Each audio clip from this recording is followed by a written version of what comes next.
So now that we have gained some information using net discover, and we were able to discover the IP addresses and also the MAC addresses for for those devices which are connected to our network, and also their vendors too.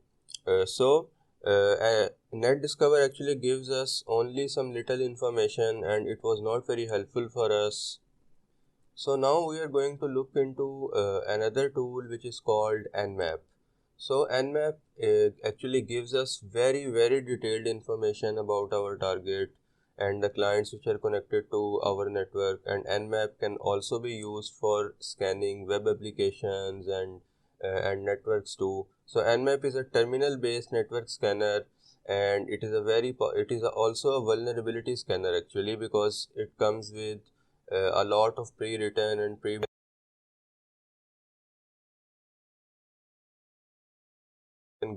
do with Nmap actually, and we are not limited to IP addresses or the manufacturers or the MAC addresses only.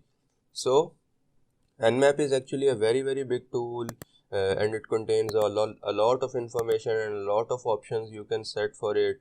So I cannot actually teach you all of that in a single lecture, but I will walk you through all the options you can set with Nmap, and I also will be telling you some basic usage, that how you can use Nmap. And after Nmap, we are going to look into Zenmap. So Zenmap is actually a graphical user interface of Nmap, and it works the same as Nmap works, but the only difference is that in Nmap you have to be on the terminal, and you have to specify your options by yourself, but Zenmap has some pre-built or kind of default scans which you can run just by one click. You just have to specify the IP address, and then you can actually get your results. So first of all, we are going to look into Nmap, and then after that we will move forward to Zenmap and see what we can do with Zenmap. So let's get into Nmap. So here is our terminal, and first of all I want to show you that I am connected to a network. We do it using ifconfig, and you can see that I am connected to a network with WLAN 0, and this is my IP address.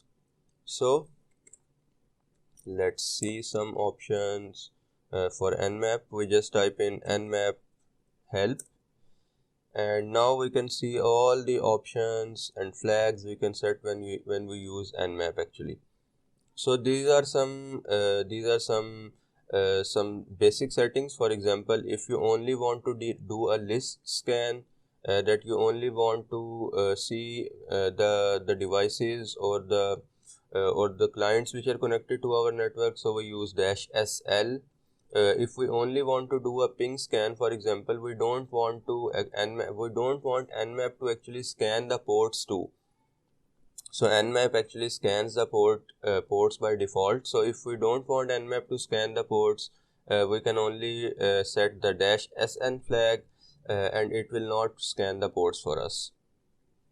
And for example, if Nmap is trying to scan a network and it could not find any information, or it could not find any client, so what we are going to do is we can use the -PN option, which is saying that treat all hosts are online. So it will presume that that there are a lot of devices connected, and it will actually try harder to gain the information about them. So here are the scan techniques, and you can see that we can specify -SS. This is a very important feature of Nmap, that we can do TCP SYN connect attack, or it is also called a SYN stealth scan. And what this scan does is it scans all the TCP ports for the network. Here it is a -SU, and in -SU option, Nmap actually scans for the UDP ports. So the ports which use services of UDP, it will going to scan those for us. If you don't know what TCP and UDP is, I want you to go on Google and try to find out that what TCP and UDP is. And another thing I want you to look into is you can look into TCP IP protocol. So those two things are very important to know, that what TCP is and what UDP is, and also try to find some services which use these type of protocols. So this is -SX is a XMS scan, and we cannot run these type of scans against the Windows. There are only some specific operating system we can run these XMS scans, so we are not going to use them a lot. This is -SI, it is called idle scan, and in idle scan we actually, if we have a zombie host or if we have a computer already compromised in the network, so we can use it. So you can see that it is saying zombie host, so we have to put two IPs in this type of scan actually. So with the -P option, you can specify a single port. For example, if you ran a long scan with Nmap and you found that there are 4 or 5 ports open for a target, so the next thing you can do is you can scan a single port for that device, and then you can go into more details and see what information you can gain with it. Here it is also telling us the example at how we can use the port flag and what options we can specify after that. So fast mode -F is only the fast mode. It will scan fewer ports, and this is a random scan, that it will not scan it like 1, 2, 3, 4, 5, 6. It will just do a random scan.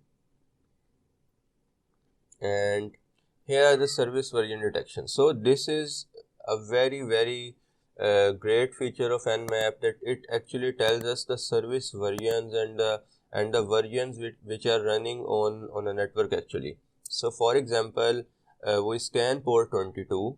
Port 22 is a port which runs a service which is called SSH.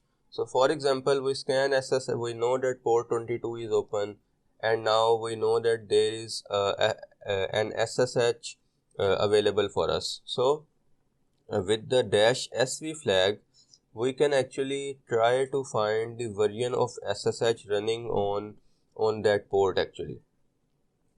And here is the script scan. So I told you that Nmap is a vulnerability scanner too, and there are a lot of scripts which Nmap comes with. So using this flag, we are actually telling Nmap to use those scripts to scan too. And OS detection, -O is if we specify the -O flag, it is going to tell us that which operating system our targets are running actually, and we're going to look into it and it will get more clear. And here is timing and performance. So there are a few ways we can use the -T flag. For example, if we say -T and then we specify 5, so the scan is going to be very fast. If we do -T3 or -2, T2, so the scan is going to be slow, and we keep our scans to -T4. The reason is that if we actually do T5 and it sends a lot of packets at the same time, and in a real time environment, our IP can actually get blocked. So we want to keep it simple, and we want to keep it slow and random, so we do not get actually detected. And this is if we specify -OA, it is going to just store the output for us, the scan we ran, and then we can look at the results after the scan is complete. And this is -V, which tells us the verbosity. We looked into it before, and I told you that if you want to know that what what a tool is actually doing in the background, we can just say -v, or we can also use -v for greater effects. Like we want Nmap to actually give us more details about what it is doing. Here it is -a, and -a is actually a complete package where it will be enabling OS detection to it will also be doing variant detection, and it will do script scanning and the trace routing. So for example, we want to know the OS detection too, and we want to do this the script scan too and the service detection too. So we don't have to specify these flags separately. We can just say -a, -A, and it is going to do all that for us. Here it is telling us just some examples that how we can actually use Nmap. For example, it is saying Nmap, then the verbosity, and then this is the ping scan, and then the IP address. So we can actually specify a whole Nmap, a whole range of actually Nmap of the network actually, and we can scan the whole network, and we can scan all the web applications too with it. So in the next video we are going to look into some scans we can use with Nmap, and then we will move to the Nmap.